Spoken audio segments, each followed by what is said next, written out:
This is the most.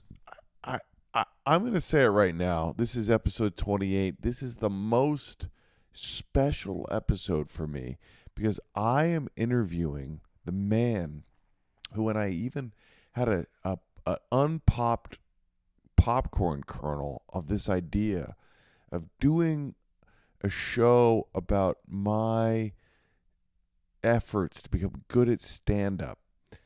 This man was such wind in my sails. And after this interview, I realized that this may be one of the longest pranks of all time.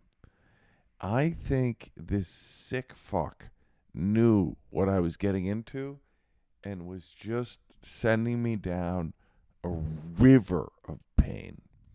I love Kevin Christy. You're about to learn about Kevin Christy.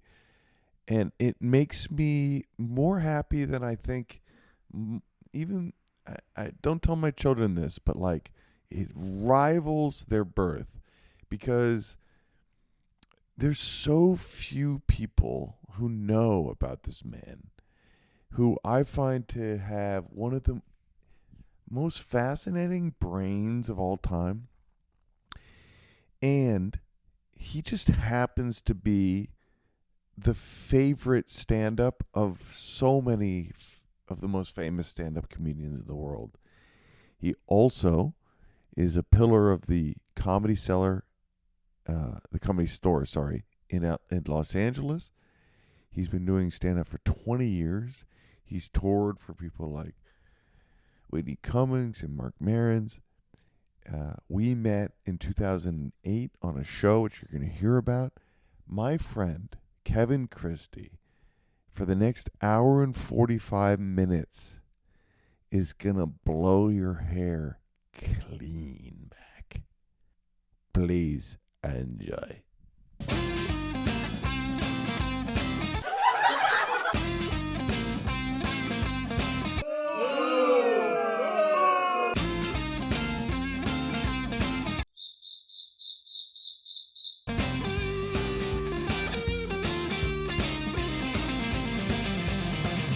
For those that have been listening, this is episode 28. So, wow. yeah, thanks. Thanks for listening, Kevin. Wow. You're the reason I'm doing this podcast. You gave me the wind in the sails, and everyone knows this. That's cool. You were lying to me, or you and Al were lying to me. About what? About whether this would be a worthwhile endeavor. It's not worthwhile. No. So Kevin Christy and I, let's start, because the name of the podcast is Starting Stand Up. Yeah. And I would like to start with our start. Okay. So, Kevin, by the way, would you mind, before we even start with our start, do you mind bragging? I'm shit at it, but I can try. Please brag to me. Pretend that I've got a gun to your head and you just have to brag about yourself. Okay, so you're 20 years in. I'm 20 years into stand-up. Right. Yeah. And you are a pillar at the Comedy Store. I wouldn't say a pillar. I'm one of the support beams. Okay. But yeah, I've been I started at the Comedy Store. I've been a regular at the Comedy Store for like 17 years. And you've toured with who? Mark Maron, Bobby Lee, Whitney Cummings, mostly. You and Whitney are you? My sense from watching you at the Comedy Store is that every incredibly famous comedian likes talking to you and likes hanging out with you. If I'm going, I'm relatively well liked. Yeah. I guess if very successful, hilarious comedians like me and respect me. That's kind of the best I can give you. That's as far as a brag. Okay. So last time I was with you, and anyone who's listened to all these episodes knows that I had a disastrous open mic at the Comedy Store where I told one joke at the top about German shitting and then proceeded to just talk about shitting. And then in hindsight, I realized that I think you had punked me because you told me that to just talk about shitting. Well, here's the truth. When someone's like, I'm going to do the open mic at the Comedy Store for the first time, I only want to make sure it's hard on them because that's what you deserve. and it is. There is a. You're from a part of the world where males like to haze each other. Yeah. You grew up in that environment. Yes. There is a certain amount of, especially I wouldn't do this to like a female comedian, but when a guy's like, "Hey, I want to do the open mic at the Comedy Store," I'm like, "Oh, let me help." Yeah. Like for instance, actor Max Greenfield From New Girl. years and years ago wanted to do stand up at the open mic. And you're good buddies with him, Yeah, right? and I said, "Oh, I'll help you." And so I got him a spot. I was like, "Hey, you're going to put my friend up." And there was a comic named Mac Lindsay who at the time, he was just a real aggressive, angry, screaming type of guy. Would you do this bit about having to fillet Jesus Christ and just slam his face against the microphone as hard as he could while being like, saying, "How profane is your podcast?" Very. He would just yell, "Suck the cock of Christ," and slam the mic into his mouth and go, "Oh," like yell. And I made sure that Mac went before Max. And I said, "Mac, my friend Max is going after you. He's never done stand-up before. I want you to just go up there and have as much fun as you possibly can." And then Max, similar to you, had one bit about buying khakis at the Gap and bombed just as hard. Yeah, good. And that is all design. That's a beautiful hazing ritual. Well, I mean, no one should do well their first time. Like my first time at the Comedy Store at the open mic, I did like okay, and then the next night I bombed my nuts off. Yeah, like pure silence for 3 straight minutes, and it's a part of learning to do stand-up that is absolutely crucial. Yes. You have to bomb. Yes. You have to bomb 100 times. 100 times. At least, because if you don't know how to just stand there and believe in your jokes and be a person. Yeah. You'll be too rattled. And I don't think there are many hard and fast rules about stand-up, but I know a crowd does not like to see a comedian look desperate and scared, unless that's their whole trip. Right. But if they're like, "Hey, I'm a normal comedian," and all of a sudden you see the fear in their eyes, you are fucked. You're fucked. It's a wrap on you. I just had that happen to me. Yeah. And I went up 10 seconds. The Portland Press Herald did a piece on me. I was like the front page of the Sunday audience, and they invited them to the show. And I did this thing about my dad, and I just lost it. And I was terrified, and it was really humiliating. But I think it was actually good for what I'm doing, which is basically trying to get. The truth is, stand up for most of so I've been doing it 20 years. I'd say the first 7 years were only humiliating. First 7? I was shitty at it. Yeah. You don't get good it's just you don't have enough joke density to be good. Yeah. And you haven't worked out necessarily your presence standing there. So you mostly aren't that great. And it's pretty humiliating because it's all you. You're just like, "These are my ideas," and the crowd's like, "Well, they're garbage." Yeah. And then you eat shit.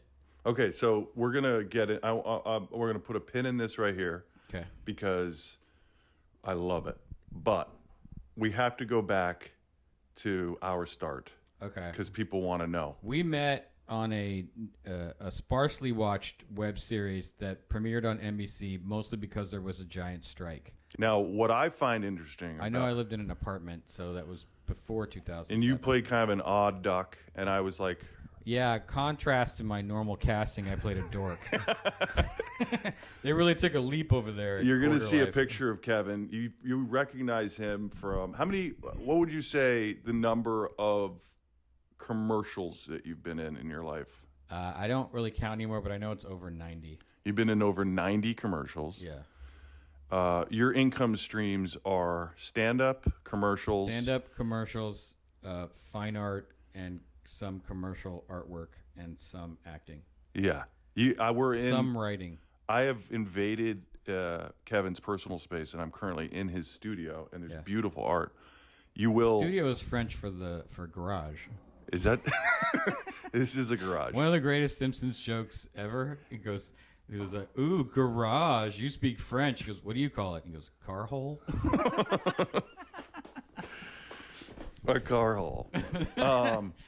What I found when I was driving over here, I was thinking about our first moments together in life, and we were play these best friends on the show Quarter Life, and then you started dating this girl named Mahandra Delfino. as a character. Our characters started dating on the show. And then I was playing this guy named Danny. Yeah. And I got with her. She was pretty slutty on the show, right? Didn't she tear through like 3 dudes? No. Just you. No. We went on like a date, I think, on the show, and then she was like, he's realized I was weird. I don't know who she dated after that. She dated me, dude. Your characters? Dated? Yeah. We started dating. Okay. Now I remember that. And then you got really upset at me. That was when we shot it in that room in Vegas, and it was a complete shit show. Yes. So you borderline started directing the episode. I remember this vividly, where you were like, I don't know, maybe we should start over there and turn the camera around. And everyone was like, great. Like, it was weird. I just sometimes think people say, like, how did you and your wife meet? Yeah. And I'm like, I had to make out with her on a TV show. Yeah, and then I never stopped. And it sometimes was I look at cute. It was cute, but sometimes I look at my kids now and I'm like, you only exist because of Quarter Life. Yeah. It's beautiful. Yeah, kind of. It's oddly beautiful. Yeah. So Kevin and my wife adores Kevin. I'm a huge fan of your wife. I would give anything if you guys would move back. I feel it. I when I come back to LA, it feels like home in a lot of ways. Well, all the people I love. Since LA completely burned down, there's kind of a new. I live in LA, so I will use the word vibe as often as I want. And I'm from here. But there's been what the kids would call a vibe shift. What's the vibe shift? I just think people realize that LA is a gnarly place. It is gnarly, and it's not for everyone. So a lot of people are like, I can't take this. And then those of us that are staying, who are lifers, are just like, yeah, man, this is where we live. This is the vibe. Yes, it's gnarly. We've accepted it, and you can't get rid of us because we're dirt merchants. So just let us be. And like, I think it's kind of like, yeah, this place is for weird gutter people, weirdos, and I was watching this documentary called The West that Ken Burns produced for PBS. Oh, yeah. It's beautiful. That. And they're talking about like one of the first missions. I think it was San Juan Capistrano, maybe. Or the San Gabriel mission. It's near here. And they were like, just over the hill from the San Gabriel mission, a new town sprouted up that was known for men who like to gamble, chase women, and were generally unruly. It was called Los Angeles. And you're like, yeah, dude, it is a dirty place. Dirty. Full of dirty people. And that's the way it's always been. It's going to stay that way. Any place where you can get rich quick is always going to attract a certain kind of human. Yeah. Now, there's those of us that aren't like that, but we're also really comfortable around total weirdos. Yes. So I think in wake of this, basically a huge swath of the city burning to the ground, the people that aren't scared of kind of life getting that terrifying are who's left. And it's kind of a vibe. And that's a good vibe, honestly, because you're just like, we're all in it together now. It's surprising. There's more of a community sensibility now, a little bit. Beautiful. And I love it. I mean, I love LA. I'm an LA proponent. I love it here. Yeah, you were born and raised. I'm born and raised here. This is where I live. And that's rare. When I came out as an East Coaster, I was like, who the fuck is born and raised here? Yeah, man. And you were like my first person. And it's hard to know what a listener is going to get off of you, because Kevin is like one of the most interesting people in the world because he's got so many different interests. I would say the coolest elements of like popular culture. Like you're kind of is there a term for what you are as like a cultural? I mean, I am like a culture vulture. Yes. I'm just obsessed. I'm obsessed with culture. I'm obsessed with subcultures. I just want to know about I grew up in a very boring suburb, and I think it made me want to find interesting shit culturally anywhere I can. So take me through what you're into. That is, I know you're into fucking snow globes. Not fucking them, sorry. Yeah. Snow globes. Well, you collect snow globes. If the snow globe's wet enough, I'll fuck a snow globe. I'll fuck it in its mouth. I'll tell you one snow globe story. So I bought at Disneyland a really fancy Haunted Mansion snow globe music box. Okay. It was $70. This is like 20 years ago. 'Cause I used to have an annual pass. I went all the time. He's wearing a Disneyland sweatshirt right now. I am. Yellow. Look, I'm a Disney adult. If you have a problem with that, you can suck my Mickey cock. How about that? So I buy this Haunted Mansion music box. I take it out of the box. I just put it on a shelf. I have it for about 3 weeks. One night at 4 a.m., it just starts playing by itself, dog. Terrifying. I wake up, I hear it, I pick it up, I throw it away immediately. But then I think to myself, if they did that on purpose, if they just had like they were like, if they told the employees, hey, when you sell one of these, just randomly wind it and give it back to the customer. It'll play when they don't expect it. In 2 weeks, they'll think it's haunted. Is one of the more brilliant pieces of marketing. It scared the shit out of me. Middle of the night. Dude, it was 4 a.m. The woman I was with at the time, we both woke up, and I was like, what do I do? She goes, throw it away. I threw it away immediately. Gonzo. Never seen again. Never to be seen again. Oh, my gosh. That's why I only buy snow globes that aren't unhaunted. Yeah. So, not possessed by a sinister energy. For real. So, what other things are you into these days? The main thing I'm into is stickers. Stickers. I collect. How many stickers do you have? Thousands. What about stickers do you like? Well, I mainly collect old skateboard stickers from when I was a kid, like 80s skateboard stickers. They're all the stickers I wanted as a youth and didn't have them. So you're honoring your inner child. They're also what made me want to like learn how to draw. Yeah, and he's in it. By the way, he's an incredible drawer, painter. His art is super cool. What's you sold how many pieces would you say in your life? I don't know. A lot. Yeah. I'm lucky in that my art sometimes finds a pretty decent audience. Amazing. Yeah. Okay, so I collect. That's my main hobby is collecting vintage stickers. What would you pay for a sticker? The most I've paid for a sticker is $200. That's the title of your memoir. Yes. Now here's the thing. It's a giant sticker and it's a masterpiece. Really? Okay, see that deck on the wall with the clock? Yeah. It's a Klaus grab key deck. Yeah. They, for some reason in the 80s, made stickers that were probably half that size, but huge. Like they're like 20 inches tall. And it was being sold by a very famous skateboarder from the 80s named Lance Mountain, who's a legend. And he has this insane hoard that is like it's the stuff of legend. And occasionally he sells stuff. So he put one of these up for sale, and I wanted to buy it. So I was like, $200, and they were like, yeah, it's probably only worth $80. But I wanted it immediately. I just wanted it. So I overpaid for it. Where did it come on the market? Is there a sticker? On his Instagram. He just has an Instagram account called Lance Mountain Shop. And he'll occasionally sell stuff from his insane skateboarding history hoard. Did your heartbeat go up when you saw it go on? Yeah, I got really scared I wasn't going to get it. Yeah.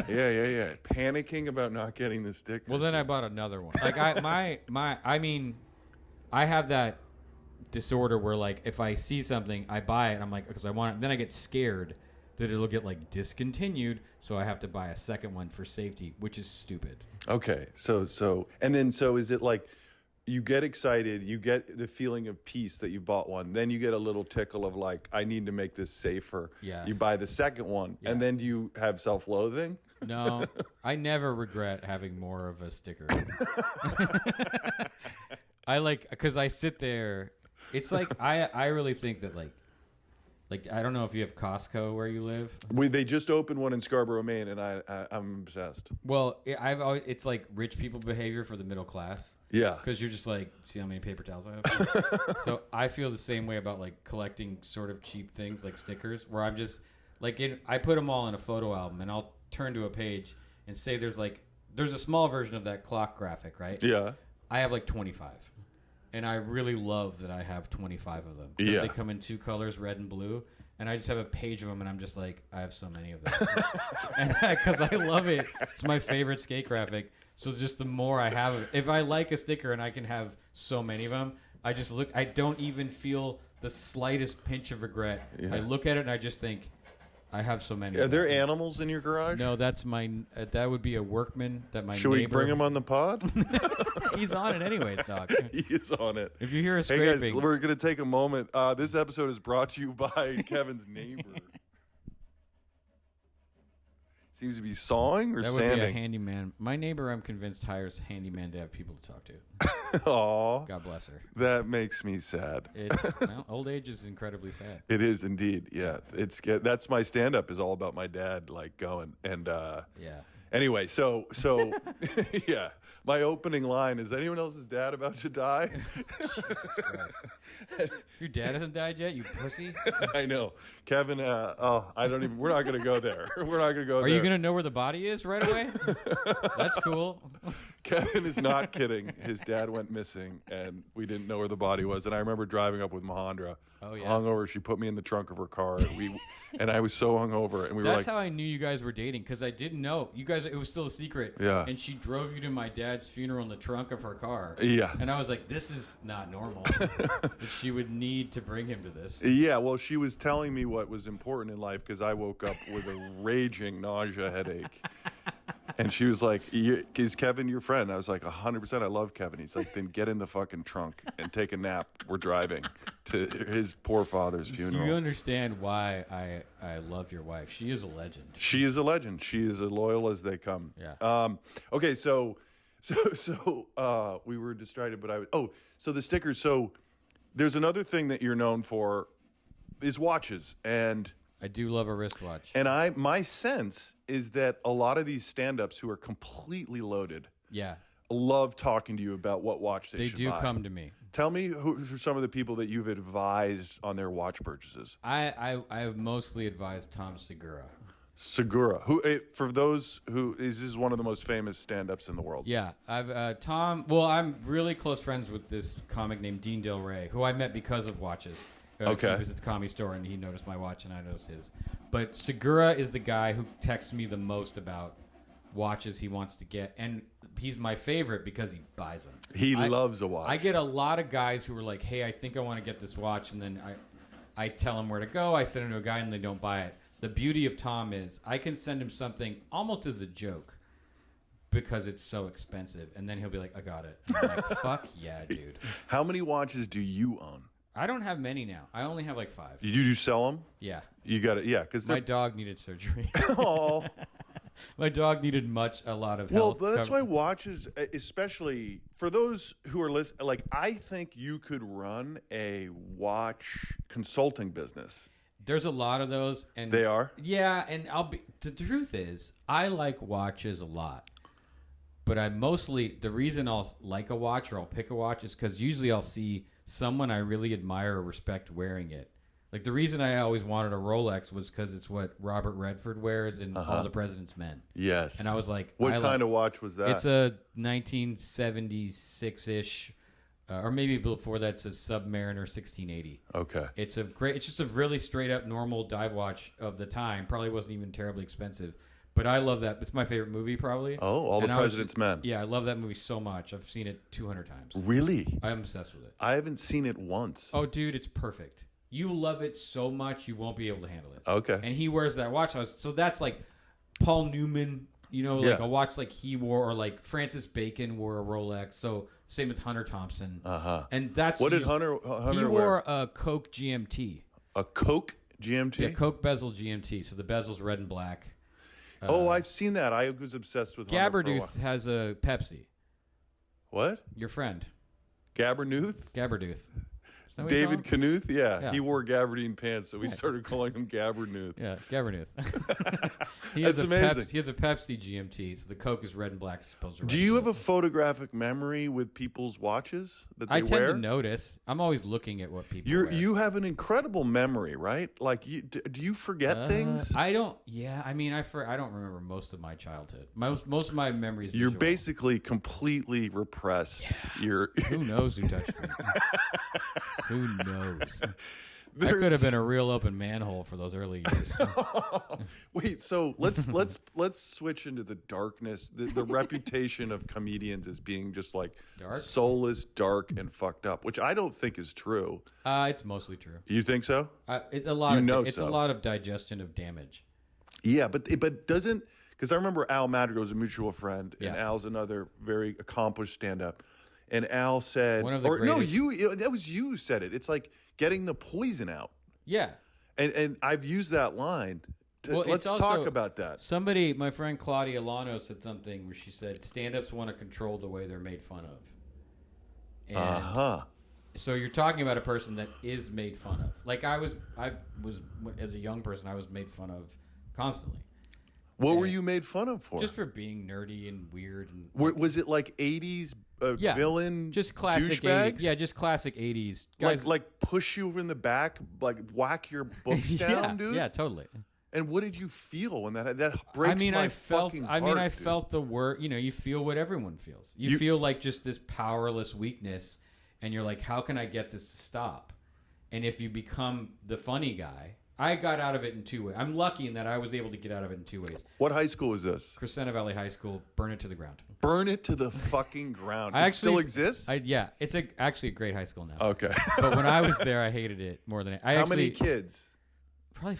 It was a relatively decent sized one, like I don't know, 500, something like that, 600. Oh, it wasn't that huge. No, I actually don't know. Okay, you don't remember your childhood. There were two things. Sorry. I recently did a bit where I only did it a few times because I recently got invited to my 30th high school graduation, and I didn't reply to the email because I never do, but I wrote a letter and read it on stage, and I just was so confused because the woman who does it, who organizes it, I remember her from high school. She was really nice. Do you have the letter? Could you read it?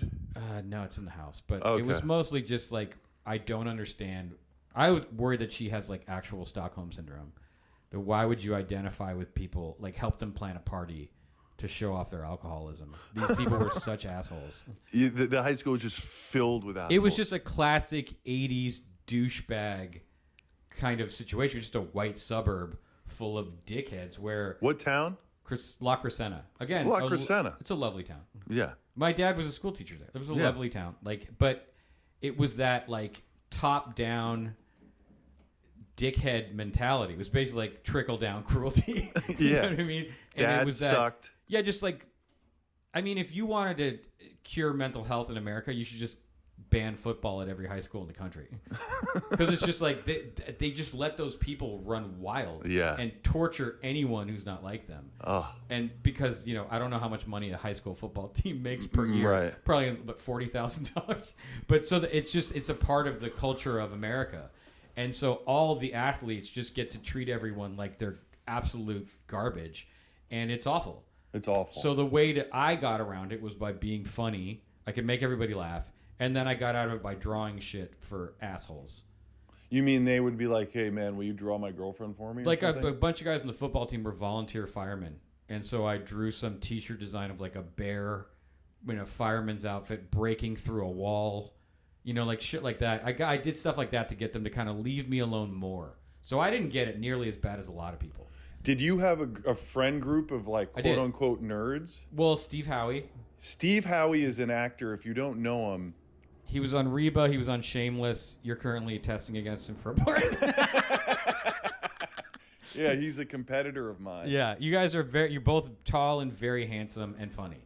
But also, he got insanely yoked. Yeah, although it's calmed down now. Oh, yeah. He calmed it back down because he was so jacked up that it was like, besides playing a wrestler, what are we going to do here? Steve Howie got so incredibly yoked, I was worried about him. Yeah, he was jacked up.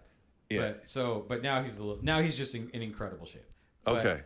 So he was my. But he was a nerd. He wasn't a football player. He was like you. He liked nerds. His dad was my acting teacher for a little bit. Exactly. So Steve was like a weirdo who just didn't look like one. Like he hung out with me, our Armenian friend Pedro, and this Vietnamese kid named Tron, and could have been cool and didn't. What about my dentist assistant? Doesn't he remember? Justin Horn? Yeah. Justin Horn was like a couple grades behind us, but yeah, Justin Horn was around later. But Steve moved to Colorado, and I became friends with Justin Horn like when I was like a senior and then just out of high school because we all started hanging around our friend's band, Eve 6. Eve 6 was your friend's band? Yeah, my very first... What's their most famous song? Inside Out. So my very first art job... Inside Out. Yeah. They were like a real... essentially, Eve 6 is why I get to be an actor and become a comic. Tell me more. Because my very first ever job I got paid to draw anything was a T-shirt for them when they were called Yaku. I drew a baby pointing a gun at the viewer and with a flag that said their name sticking out of the gun. Can you find that? Google it and find that? My friend, probably not. Okay, that sucks. They made $20 and they paid me $20. It was amazing. because kids at school wore it and everyone thought it was cool. So what's the name of that band? Yak something? Well, they were called Yaku, and their record label made them change their name to Eve 6. Were they like high school stars? They were, well, kind of. Like, again, this high school was so full of idiots. They didn't get that this really cool band was happening. Some of us did. But then they got a record deal when they were still in high school. Yeah, it was amazing. Adam Levine was just talking. He was similar. It was sort of like high school 17. Well, Adam Levine grew up in like Beverly Hills, and a rich A&R guy lived next door. Do you have hatred? Although they were called Kara's Flowers, and I remember seeing them before they were Maroon 5. It's very surprising to me, and I think to a lot of people who don't know LA, how many famous people actually grew up here. Yeah, a lot. And how many movie stars were child actors? Yeah. Almost all of them. I think to become a genuinely big star, you kind of have to start really early. Really early. Because in a weird way, you need, like, Leonardo DiCaprio was started when he was like 10. Growing pains. I remember he came on and I go, damn, that kid's good. But also I think it's almost like a business reality where that's a bankable person who stood the test of time, like a brand in a weird way. So Scarlett Johansson. Yeah, Scarlett Johansson, Tobey Maguire. They all started very, very, very young. Very young. And Tom Cruise. And I think there's just a track record of execution where it's like that kid knows how to show up to work and do their job. We don't have to worry about them. Yeah. And they're bringing along a fan base over time. Yeah, who played Batman? He was in The Last Emperor. Yeah, Christian Bale was in Newsies or some shit. He was like 8. No, so there is something to that. I know, I don't know how I feel about kid acting all the time, but there is something to the fact that, like, a lot of those actors have been doing it well since Raven-Symoné was one of the best sitcom actors of all time when she was like 14. That's so Raven. Mahendra was on that show with her. Because I remember Mahendra called me and was like, I'm getting my ass kicked so hard by her. Just tell me what to do, just so I don't look like an idiot. And I was like, just yell all your jokes. and I remember sitcoms are so weird. The next day she was like, oh my God, it's working. I go, yeah, you're not going to beat Raven. She's going to kick your ass. That's fine. Yeah. She's one of the greats. But you can still do well. So just yell all your jokes. This is unbelievable. But yeah, there's those people that are just, that are just these phenoms. They're essentially just acting prodigies. You know what's completely useless, it strikes me, for acting, is college. Yeah, no, you're just wasting the years when you're kind of the hottest. Yeah, it's true, and it's like you can go to college later, like Natalie Portman did later, but like that stretch. If I started acting when I was like 21. Yeah. If I'd have started when I was 17, I have a totally different career because I'm in the room competing for like all those early 2000s teen movies. I may have kicked some of those guys' ass. You never know. Yeah. I was rail thin and had glasses. Like, I may have worked my way into like She's All That. Like, 100%. There could have been like I may have had a little bit of a different career. If you really, really, really want to act, you should start as soon as you can. Yeah, I agree. I mean, I don't know about. Well, now the truth is, if you really, really want to act, you should start a TikTok as soon as you can. A TikTok as soon as you can. Well, now I think the way executives think and the way agents think is completely different. They are expecting you to kind of bring along your own career. They don't really build people on their own anymore. No, that whole game is over. Where you work your way up, you build up your quote. And you build a career. They're looking for self-starters who bring a following with them now. Yeah, and they're just making their movies or making their content, and then they'll be like, oh, we can put them in something. Yeah, you need to be like a walking commercial for yourself. It sucks. It is what it is. I know. You don't like I don't like it because I liked when there was a giant gate and there were gatekeepers, and all you had to do was convince them that you were worthy. I will say the difference I noticed is a lot of the people that maybe get famous a bit quicker now and aren't as tested and haven't been around as long, they tend to fail. They tend to be like one and done. Flash in the pan. Or it's just like this person has a big following, they put them in a big thing, they suck, and then you're like, well, now what? Then they just trickle down. And then 3 years later, you're competing against them for a guest star. Yeah. Okay, so here's the problem, is that you have so many interests. Yeah. As do I. Sure. And this is a stand-up thing. So let's just go right into what would you advise? Is stand-up the same as acting? Just start at any age? With stand-up, yeah, just start. Stand-up is a numbers game. And I will say, stand-up, it is, to me, and me and Neil Brennan were talking about this years ago. Neil Brennan, very famous one of the greatest comedian. Joke writers of all time. Truly one of the great stand-ups. His 3 thing where he did that Three mics. the 3 mics was unbelievable. Neil's one Watch of the greats. it. Go watch Straight it. up, Neil's joke ability is shocking. Shout out to Neil. A brilliant dude. And we were saying that stand-up is maybe the fairest area of show business. There are unfair elements to it, but the best joke writers, the best comedians tend to do the best. Yes. Right. There are anomalies, obviously, but Chris Rock isn't accidentally as great as he is. Right. He's one of the best comedians. He's top 5. You know, Yeah. like it is like Mulaney, guys like that, Neil, who are voracious joke writers. Seinfeld, a voracious joke writer. Sam Morril, voracious joke writer. Like someone who's just a wildly funny, brilliant performer like Leslie Jones. Like they are as big as they are for a reason because they are tremendous.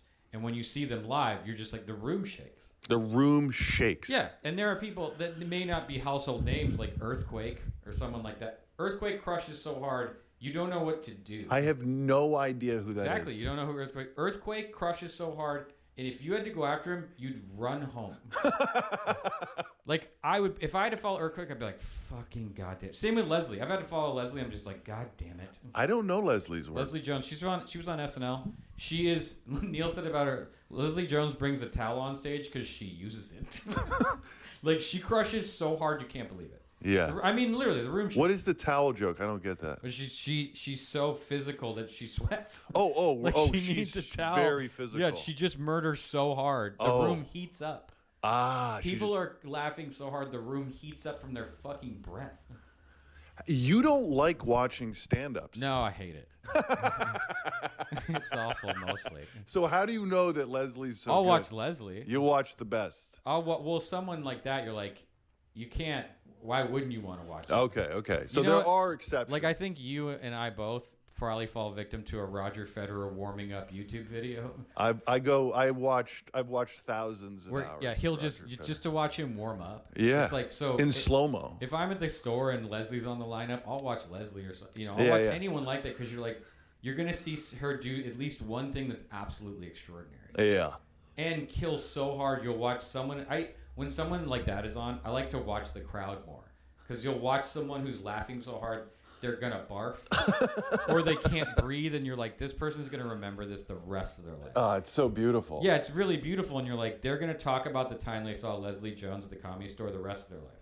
You're so right about. I got to go back to that comment. It's like a direct line of effort and creativity. Yeah. There's just no middleman. You have to. Like last night, I do a show sometimes with Neil Brennan. It's a new material show, and last night we both did fine, but there are portions of Neil did great. There are portions of my act where I was just eating my own ass up there because I was doing new jokes, and they're not good yet. Tell me tell me a new joke. I was that just wasn't doing good. something about my age, where I was like, I'm old. Yes. We're old. Dude. We're old. Yeah. And someone asked me, "Are you going to dye your beard?" And I said no, because I'm not a fucking liar.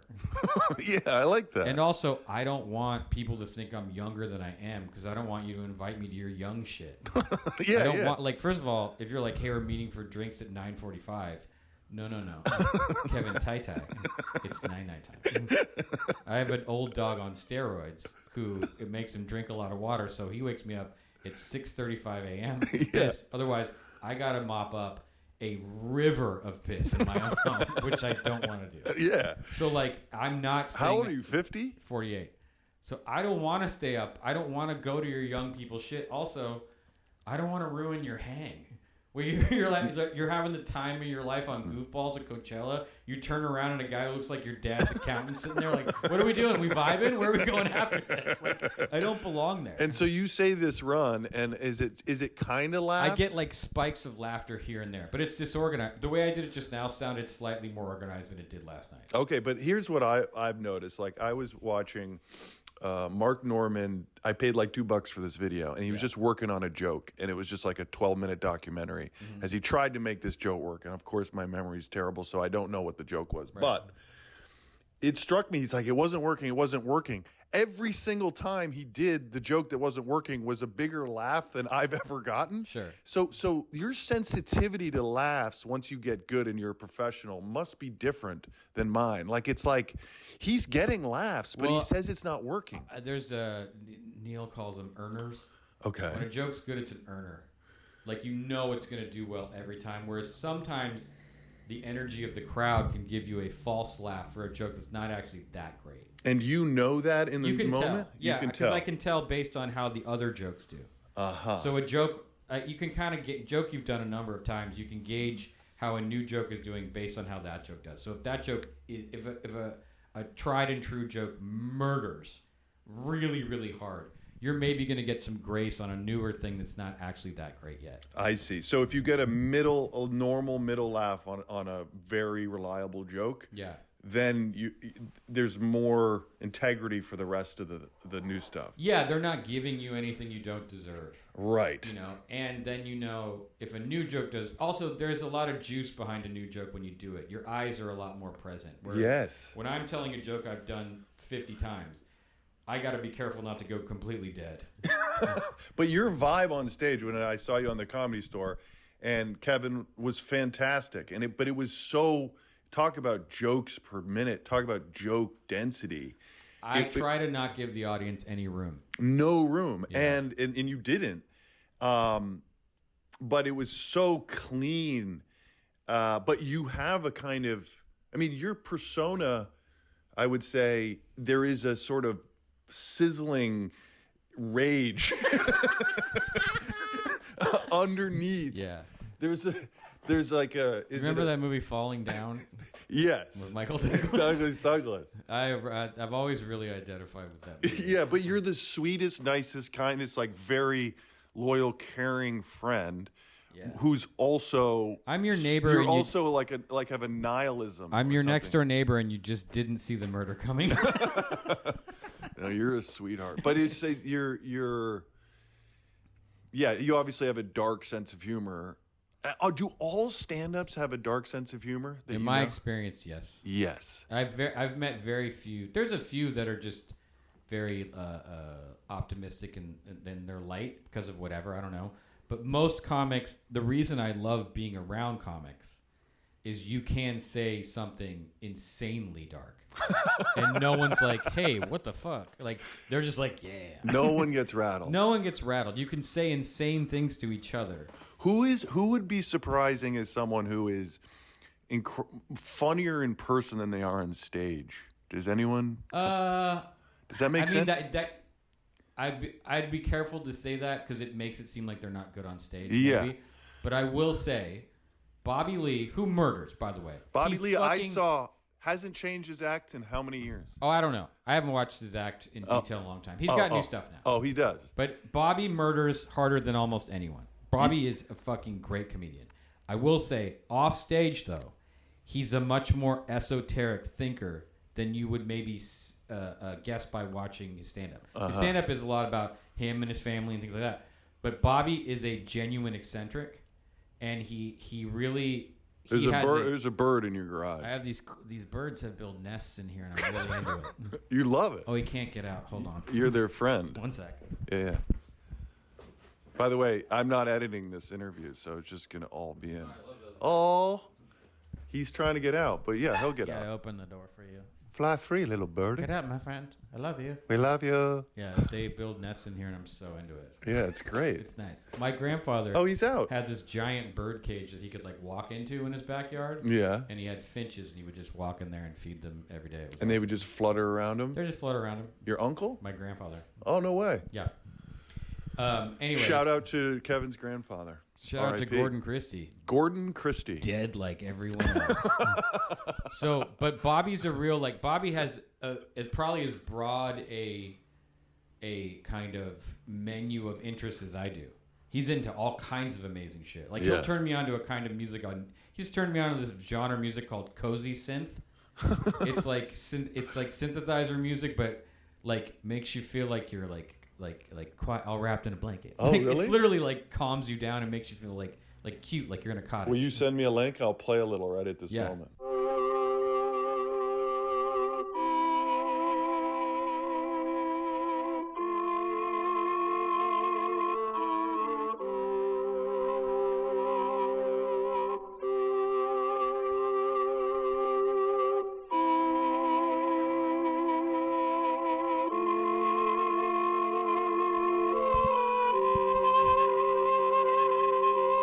It's called some people call it cottagecore. It's rad.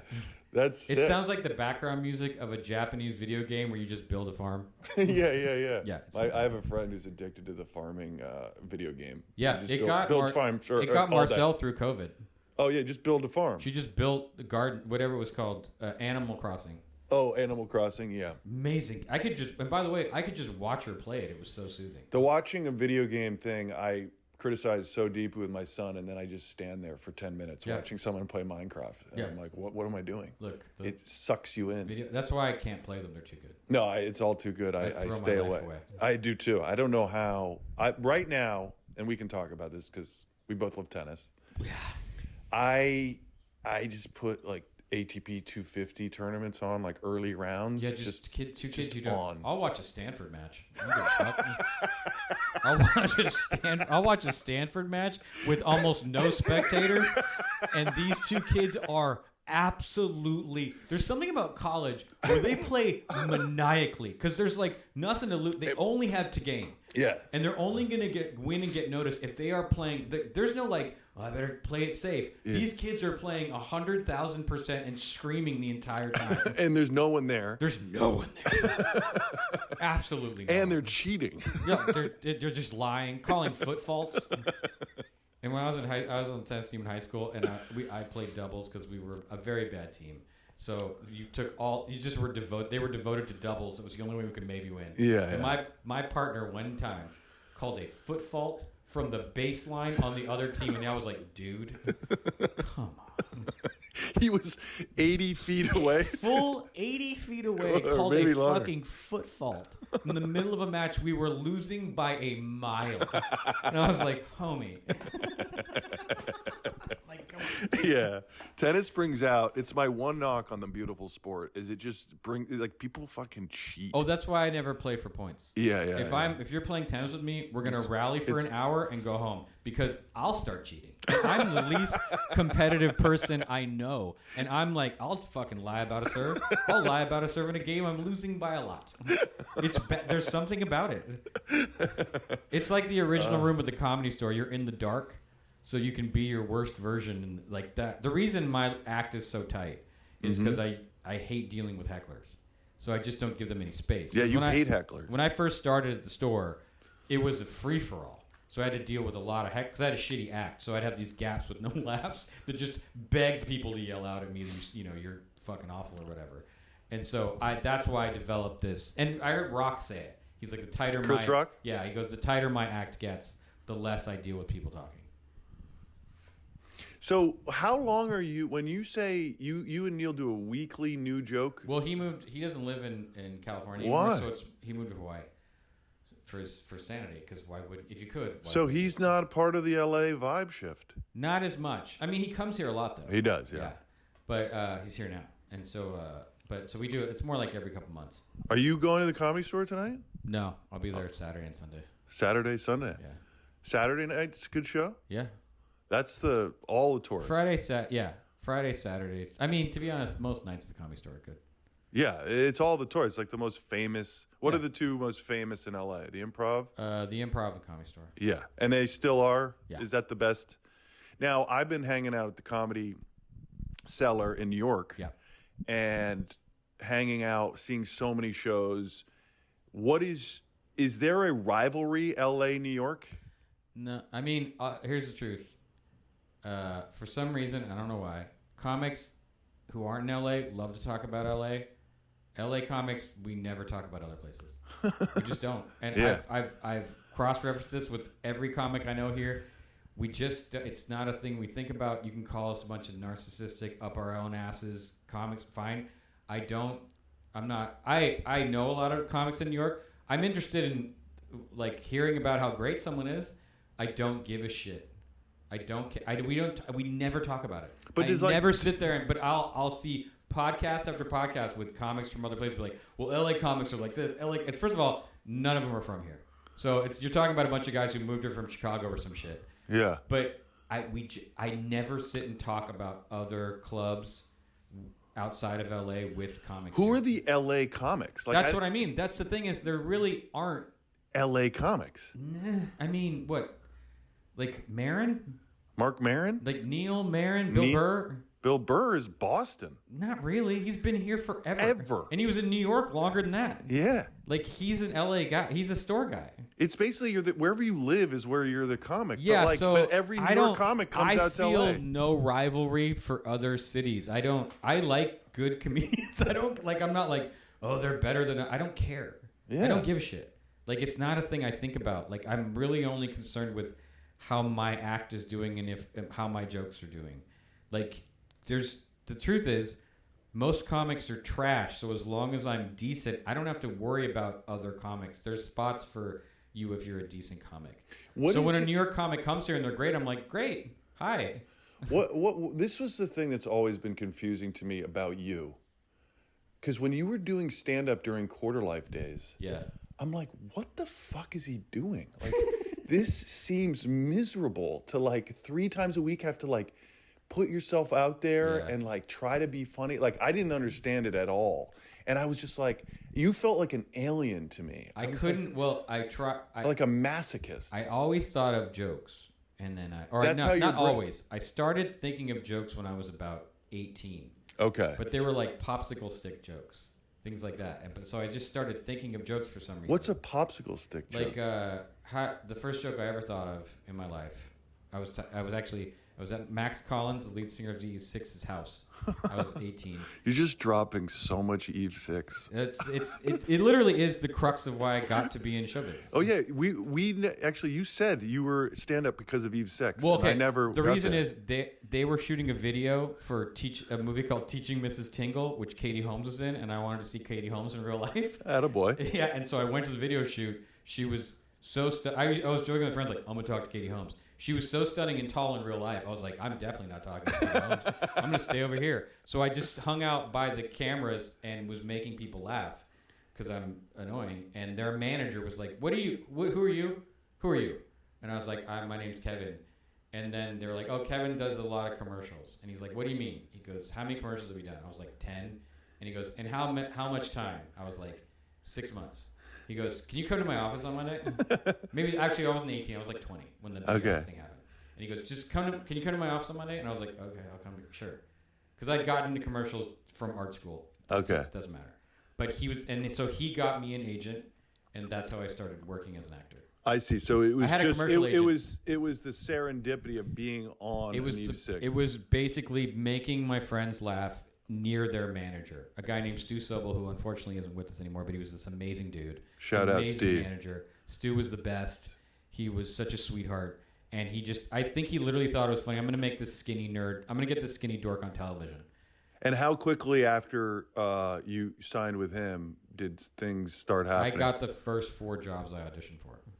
Wow. Because there were no stakes for me. I was still in art school. So I was just like, this is cool. I'll just go try. Were they commercials? No, I mean, I was already doing commercials. Oh, right, at that point. 10. But like, my first 3 jobs I got because I was just kind of this new kid. Were they guest stars? They were guest stars. There were 2 guest stars in a movie.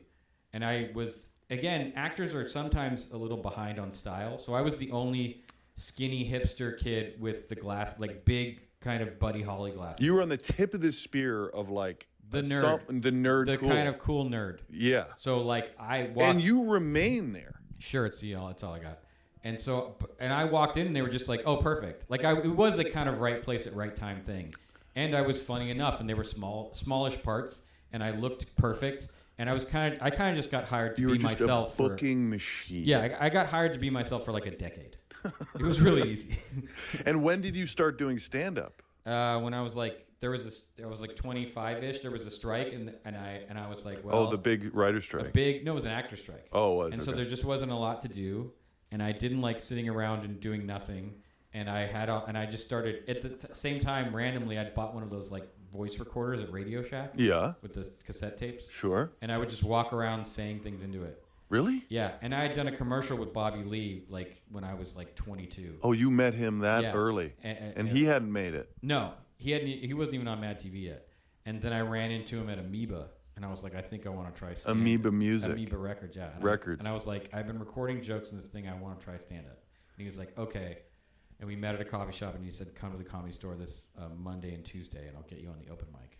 Wait, Bobby Lee was already doing. He was already a regular there. Oh wow. Well, that actually, we did the commercial, and he was like, "I'm a stand-up," and I was like, "Oh, can I come check it out?" So I went to see him on a Thursday in the original room, and he fucking lit the room on fire. Yeah, he's incredibly funny. He melts rooms. When Bobby's crushing his hardest, it's really something. Yeah. And he crushed so hard, and I was sitting in the back of the original room where you did the open mic, and I was like, I have to figure out how to do that. Oh yeah. Because I saw it, and I was just like, okay, I met him. I know that person. Yeah. I want to know what it feels like to do that to this room so bad. I will do whatever I have to learn how to do it. Yeah, you caught a sickness. And so that's to answer your question, like why is he doing this? Why would he put himself through this? It's like, because I needed to know what it was like to murder 100 whatever people, 100 people, 300 people. I wanted to know what it was like to write jokes, come up with an idea, and then and then have it do well. Basically, when do you have a show that was your best show ever, or like do you have a? I don't really remember them. Have you accomplished that? Yeah, totally. Yeah. Like there have been nights where that room's packed, and I've definitely just decimated the place. Decimated them. Yeah, like that, and you know, like in the main room, the bigger room, like there have been when the crowd is good and I'm at my best, like I've completely destroyed them. Do you know why some nights you destroy and some nights you don't? Yeah, there is like there's a looseness, like if you're relaxed. Yes. Because I know if my jokes are where they should be, I don't have to worry about my jokes. So there's just an added. I've never done cocaine, but it's what people describe. It's that little bit of a push cocaine gives you. It's that like confidence. It's a looseness. It's just you're relaxed up there. It's a vibe. It almost make it feel like you're coming up with the things off the top of your head, even though they're jokes you've done 50, 60 times. Yeah, it really feels in the moment. And it is an element of the crowd. If the crowd's listening, if they're really there, if they really just want to laugh, if they have the right kind of attitude and presence, you can catch it. It takes all. It's an alchemy thing. Yeah. It takes all those things, and you can just catch a great set, and you're just absolutely murdered. A lot of the best sets I've had have been on the road with Whitney. Because they're so excited to see her. Her. Yeah. And you'll do what, 15, 20 minutes? Like 25. 25 minutes. Yeah. And then get them warmed up. And they can be really easy. Yeah. Because they're so hyped to see her. And they're just like, that's her friend. Yeah. She loves him. Yeah. So we love him. You can really crush some of those. Is that fun touring with Whitney? Yeah, it's great. What do you guys do? What's touring like? I mean, the reason we tour together is because during the day we don't like to do anything. We like to sleep. You just sleep all day. Yeah, just as much sleep as you can get, and then we do like one activity maybe, and then go do the show. Like you go in a swan boat or something, or just go buy stickers. Antique store. Yeah. You'll noodle like around. That. Yeah, you're super fun to noodle through cultural areas. Yeah, if there's a junk store, I'm there. You go to a junk store and you're in heaven. Oh, it's the best. So you also have this fascination with the Cheesecake Factory. It's a great restaurant. I'm not saying it's bad. It's the fabric of our country. What do you? You also have this obsession with malls. I love a mall. Well, I was raised at the mall. The Glendale Galleria, I've been going to since I was 13. Which Galleria? Glendale. The Glendale Galleria. I've been going there for 35 years. But the Glendale Galleria, the Grove. You're talking about the Americana, which is across the street. Yes. Okay. So which is also a great mall. Yeah. Go to the movies there all the time. Yeah, it's actually less crowded than the Grove, right? Yeah. No, It depends. Okay. Anyway, so we were on a heater, and I derailed it by getting into that because you were talking about touring with Whitney. Yeah. I just want to hear about it because I went and saw a lot of big comics come into Portland, Maine. Yeah. Now I've performed in Portland, Maine. They hated me.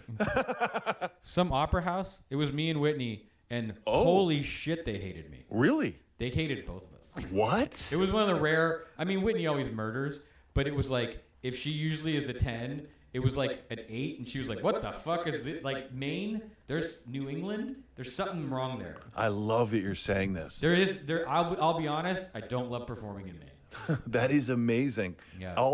For those they were not Maine down. Comics. Have you performed at the Empire Comedy Club? No. Okay. Because Whitney does mostly theaters. Yeah. So this was like an opera house, but the main problem was it's like it's like one of those subscriber places. So the people that have tickets they didn't necessarily buy tickets for that show. For her. They get tickets for all the shows. And they're just the first 3 rows were people in their 80s. Oh, and Whitney, if you guys haven't heard, if you haven't She's heard a her, brash lady. She's extremely dirty. No, she's not extremely dirty. She's not? But she can be dirty. Okay. But they were just like, I think we were both a little. I was a little dark. I'm a little too death heavy for people that close to a graveyard. Yes. And Whitney was maybe a bit too brash for some of the older men. Yeah. That's, men can find Whitney a bit threatening. Well, I went to the Cross Insurance Arena. I've seen Bill Burr there. I saw Theo Vaughn there. Yeah. And I'm looking at these guys, especially now that I've like tried this thing. My favorite Theo Vaughn story. Yeah, please. We're doing the Tuesday show. It was me and Neil. This is years ago. And Theo's doing the show. I'm doing Theo forever. And we're just sitting there. And it's dead quiet because we're all kind of looking at our jokes. And Theo just goes, I got a lot of problems, man. And me and Neil both look up. And we're like, really? He goes, yeah, man. And like, I don't know if I got enough years to fix all of them. And we're like, I was like, Theo, you're like 30. You have like a lot of time. He goes, I got a lot of problems, man. It's so funny. My brother came into town in 2017 into LA when I was living here, and I had just met. I'm repped at Gersh Agency, shout out Gersh, and I had Shout out for dropping me. Oh, awkward. No, so I ran into the stand-up guy, Gersh. Yeah. And he's like, you ever want tickets anywhere? And I was like, I would love to go to the Comedy Store. Yeah. I sent him an email. I found it because I was just typing in the search bar Gersh. I was like, what is that email? And I go, hey, Jim, I forget his name. Hey, Jim, thank you so much. It was super fun. One standout, amazing, was this guy named Theo Vaughn. This is in 2017. Yeah. I had no recollection that I'd ever seen him. Yeah. Even after going to him in Portland. Theo's really funny. He's in him, and Bobby Lee and him have this insane relationship, right? Yeah. That's beautiful. Well, you can't really have a normal relationship with Theo. He's a real deal, authentically just. Again, you want to talk about like an eccentric. Yeah. He's a genuine. genuine. He's genuinely eccentric and a genuine esoteric, abstract thinker in his own way. And when you talk to him, are your conversations wild? I haven't seen him in a long time. He's not in LA that much, but no, there's not. He did once tell me, he goes, man, I think you're too smart for this business. I agree. But he'll say he is just an interesting dude. But he's also just kind of a normal, nice guy too. Yeah, he seems a big-hearted guy. I think a lot of I look at his podcast. I get a lot of clips in my like algorithm. Well, I kind of think you and him are not dissimilar. There's a type of guy, Steve Howie, you, Theo, Vince Vaughn, where we're lucky from the standpoint of your aesthetic looks. Mm-hmm. But for whatever reason, all of you kind of gravitate towards the freaks and kind of maybe the less popular, the less beloved members of society. Mm-hmm. Like you're not terribly interested in, well, you're interested in people in general, but you're like, you kind of, in a weird way, I think you have the instinct to want to protect us, the dorks. Uh-huh. And like maybe you kind of, because you understand, you're like, okay, between the top of my head and the top of your head lives this neighborhood of which you're allowed to like maybe protect us a little from bullies or keep us like, oh, I like that guy. And it maybe takes some of the heat off of us when we're kids, you know what I mean? Yeah. As adults, it's a little different. And the culture has shifted to where nerds have become these maniacal psychopaths. Quite literally ruining society at hyperspeed. Just speeding up society's just complete destruction at a rate that is so wild. You wonder if they just are necrophiliacs that jerk off to poverty. Anyways. So, but like Vince Vaughn's talked about it, and Steve's like that too. Where I didn't know Vince was a protector of. He had to be. There was something about like he had to be in like a special ed class or something when he was young because he was dyslexic. Oh, okay. Or something like that. There's so many dyslexic people who are incredibly successful. Yeah, and so I'm pissed I wasn't. And so he developed this friend group of kind of kids that were maybe a little different. And so he developed this kind of it's why I think it's part of why he's so funny and why he gravitates towards comedy people. Because the comedy people are usually a bunch of ugly freaks. Yeah. You know, we're like, comedy is like punk music. Like, you probably shouldn't be hot. For the most part. There are exceptions, no offense. Billy Idol, Henry Rollins. So, you know, but for the most part, it's the kind of It's the below the cool kids group that has time to sit at home and write jokes. Because no one one of the seminal moments of my life, I'm in high school. I'm drawing in my sketchbook. A very pretty girl sitting next to me in science class sees one of my drawings, asks to use it for a flyer for a party at her house. I, of course, say yes because she's a girl. She uses it. Then the next time I see her on the Monday, she gives me the flyer, and I'm like, oh, cool. I look and I notice the party had already happened.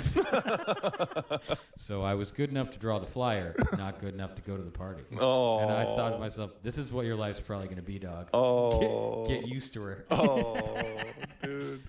Yeah, no, it's funny you say that because I really love strange people. Yeah. I just want to be around people who are just into something.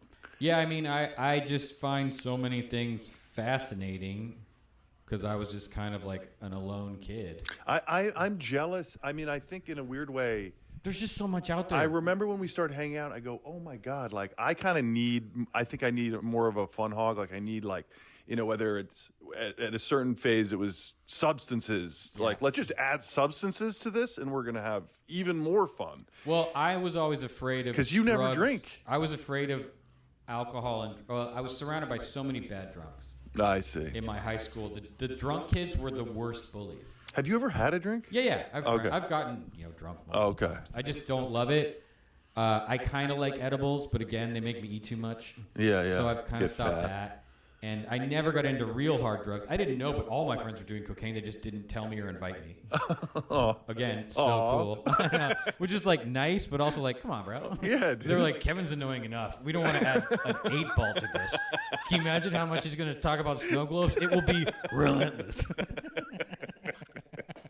Like, can you imagine me on Blow? Oh, I would like, love and then it. Ken Burns did this other documentary? I wish I could just lay out a gagger right now for you, dude. Only if there's fentanyl in it. Let's stop this train finally. Yeah, finally. But like I just, I had a lot of spare brain space and free time to just get into. Also, when you're into art and you're an artist, the great thing about art, Fran Lebowitz says this in that great Netflix documentary. Artistic talent is one of the few things that's distributed pretty randomly and equally. You can't really inherit it really. It's a thing that just happens to you. Yep. But when so because of that, there's a talented artistic person from every type of human on the earth. Yes. So it forces you to be into lots of things that are different than you, and you just get exposed to all kinds of stuff.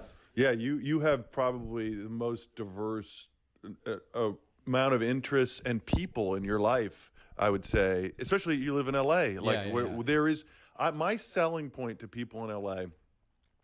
Anyone asks what it's like, I say you can have, quite literally, any life you want. You can be a triathlete. Sure. You can be a little league coach. Yeah. You can smear feces on a loft downtown. Yeah. You can live in Burbank in a van.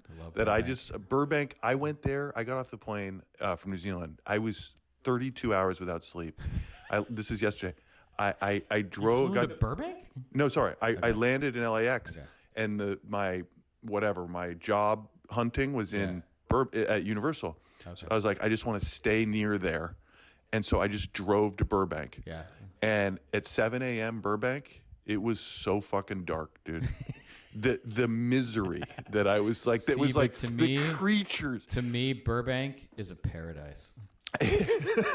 First of all, Toluca Lake is the Beverly Hills of the Valley. Yes, and those homes are beautiful. But Burbank in general, it's flat and quiet. And it's all the people that were like technicians in the industry. So there's an amazing model train culture there. Oh, one of the best model train stores in the Americas in Burbank on Magnolia, I believe. No, it's on Buena Vista and Magnolia.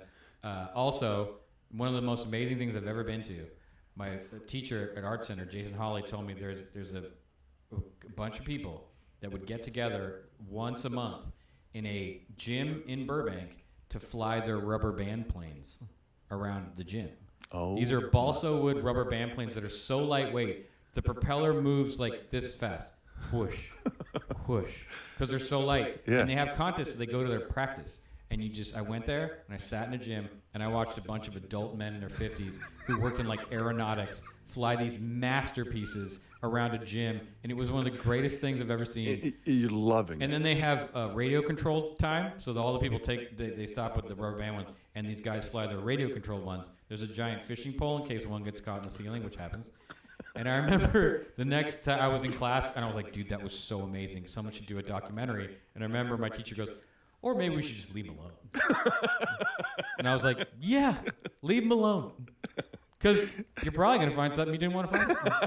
Eventually. Talking about an adult man that goes to a gym once a month to fly a plane. There's something there. I don't know if it's going to be that bad, but there's something. So the love letter to Burbank is real. I mean, I have to say, I was just so raw because I do love the dirtiness of LA. Bob's Big Boy on a Friday. The old car. All guys bring their old cars. Oh. When David Lynch died, the Big Boy statue at the Toluca Lake Bob's Big Boy turned into an ad hoc David Lynch tribute shrine, and all these people just notes and gifts and pie. It was amazing because he used to go there for 7 years. He would go sit at the counter at Bob's Big Boy and get a cup of coffee and a chocolate milkshake while he was like working on whatever he was working on, and that was his break. Yeah. And then he said he read the ingredients to the milkshake, and he never went again. Done. He goes, I read the ingredients. There was not a natural thing in that fucker. He stopped going. Black coffee and a milkshake. So this was my thing with you, though, when we started hanging out Quarter Life days with Mahana and stuff. I was jealous because I was 27 and I was just like, I want everything in my system. Mm-hmm. And I was like, but this man can just wander through the Grove Mall for hours and be like, are we hungry? And it's like, and then we're going to just mosey on over to the Cheesecake Factory. Well, you get the buzzer because the wait's usually an hour. Yeah, it's an hour. So then you cruise the mall. Yeah, and you cruise the mall while you wait for your cheesecake. I love looking at people and how they behave. Uh-huh. So the Grove is a real... I haven't been to the Grove in years. It's too crowded. But you go to a mall, you get to see a real cross-section of society. Yes, you do. What do you ever do? Do you have a mall set, a mall bits or stuff? Not anymore. I know I have. Oh, okay. I've tried to wrap. To be honest, I kind of can't wrap my head around it because in my mind, it lives in such a large place in my heart. It would have to be like I'd have to do a special. Maybe you do. Yeah, maybe like a heart thing, like you do like the Neil Brennan thing. I love malls. I love a mall. I love the mall a lot because when I was a kid, that's where you went. That was the only place you could find cool shit. In La Crescenta only had one good clothing store, Miller's Outpost, and all that was to get TNC surf shirts and Maui and Sun shirts. But once you had those, you had to go to the mall. Once me and Steve Howie formed our own hip-hop dancing crew, that's not a joke, you had to go to the Glendale Galleria to try to find a cool hoodie or baggy jeans. Although what we did was we'd go to Ross, buy 42 waist pants, cut the bottom off, then Tron, our Vietnamese friend, would cut the seam on the inner and the inside seam of the pants and sew in a triangle so they'd be flared all the way down. Because flared jeans cost $100 in 1996. Or no, 1992, sorry. And we couldn't afford that shit. No. But Tron could sew like a motherfucker. Very stereotypical. Incredible sewer. Yeah. His brother Min was one of the best dancers in all of LA. I remember when I first saw you dance, I couldn't fucking believe it's a shocker. Because you hadn't moved you more than a finger. Like, yeah. You guys don't know this because this is audio. Like, Kevin doesn't move. Yeah, like, he just, still. like, will stand there Yeah. in the mall and just, like, stand. I'm a still person. He's so still. And then you started doing hip-hop But get me dances. at a wedding. I will burn that shit. What's that thing? It makes me cry laugh watching you do very good hip-hop moves. I mean, I really love... The first culture that I was ever into was graffiti culture, like b-boy breakdancing culture. Because I don't know how old I was. I was probably about 5 or 6 years old. And I saw the movie Beat Street. Mm-hmm. And it exploded my brain. I couldn't believe it. I couldn't believe, A, how cool graffiti was, and how cool breakdancing was. Yeah. I couldn't handle it. I immediately begged my parents to buy me fat laces what are fat laces? There's thicker shoelaces that you literally put. Fat laces and I wanted suede Pumas just like the guys in the movie. I couldn't understand how everyone at school wasn't talking about Beat Street. How annoying were your parents by your obsessions? Were they into them? Would they honor them? I was generally ignored by them. Generally ignored by your by my parents. parents. They were busy. They were busy people. Busy, hardworking. It is middle class. I was a latchkey kid. You were a So- total latchkey. Yeah, kid. so like they would buy me what I asked for because they didn't ask for a ton. And as long, well, also once your parents get divorced, Oh yeah. you get a lot more shit Yeah. because Yeah, it gets a little competitive. Yeah. But so they were generally encouraging that stuff. Okay. I also didn't ask for much, to be honest. Oh, thank God. I want. This just popped into my head. Where is the world going culture-wise? What are the things that you're noticing now? Like I remember when we were both like, "Are we ever going to work again?" Yeah. And you were like, "They're starting to like white men again." Well, I don't know that they're starting to like us, but demographically, the white dollar has reared its angry head again. Yes. I mean, if you look, there's definitely there's been a shift in popular stand-up towards a more, how you would say, edgy white dude. Yeah. Some call them edgelords. I don't really fall into that category, but it's definitely popular with a lot of my friends who are. Would Shane Gillis be in that? I think Shane Gillis gets painted with that brush in the wrong way. I think Shane Gillis. I find the bits I've seen of his, I haven't seen his whole act or anything. I find the way he thinks really fascinating. He's really smart. Yeah, he seems really, really smart, and I really his takes on things. I find really kind of measured and interesting and surprising. Yeah. And I kind of really like the fact that they kind of come through this athletic kind of. I hate the word bro, but he's definitely a guy that enjoys sports and football. And beer. Yeah, he's like an athletic philosopher in a weird way. Like I find his takes on things really interesting. I agree. But again, I think that similar to you, is he has this exposure to people that suffer from autism. And Down syndrome in the family. So Down syndrome. So he has this worldview that may be different of a guy who obviously is interested in people that are at the peak of physical ability, but he's also seen the complete, maybe the opposite of that, with someone who, out of no fault of their own, has been saddled with a physical reality that keeps them from achieving certain things or being able to do certain things. So it's this real interesting dichotomy of his worldview. Yeah. So I don't really put him. I mean, he lives in Austin and performs at the Mothership with all the other dudes that I know from the store. But I don't really find him that right wing. Really. Well, the edgelord that I think I saw in person that I found incredibly off-putting, and I didn't like him, was that dude who hosts the biggest. Oh, Tony? Yeah. Tony Hinchcliffe. Yeah. Yeah, Tony's polarizing. Now, again, I've known Tony. You like Tony. I've known Tony 20 years. I don't know that we agree on everything, but I will say this. When it comes to joke writing ability on a roast joke, Tony's a fucking beast. Yeah, he can roast. Tony Hinchcliffe. A lot of comics say, I make fun about it. Tony doesn't Tony is the show. Tony doesn't give a shit about anything but the quality of a joke. Uh-huh. Tony is a slave to jokes. Yeah. All he cares about, in my opinion, is jokes and how good the joke is. He does not give a fuck who it offends, who it's for. That kid cares about jokes and joke writing. And that's why a lot of stand-ups don't have a problem with him. Is that really the ultimate respect that the high-level people have? It's just like... If you're a great joke writer, I don't necessarily... Because that's the truth is, that's how you can tell an offensive joke and have it not really bother people. If the joke is good, Bill Burr does this all the time. Yeah. Because Bill Burr is one of the greatest joke writers of all time. Jeselnik does this all the time. Yeah. If you ask any stand-up, is anything off limits? The truth is, no. No. But it has to be funny enough. Yes. It's off limits if you write a shitty joke, because then you're just trading on the offensive part of it. Yeah. You're not actually coming up with the good take on it. Whereas if you're a great joke writer, like Jeselnik or Neil or someone like that, you can tell a joke that, or Chappelle, someone like that, you can get into a subject that would normally be offensive and find a way to find humor in it in a way that doesn't bother people. Yeah. That's the thing.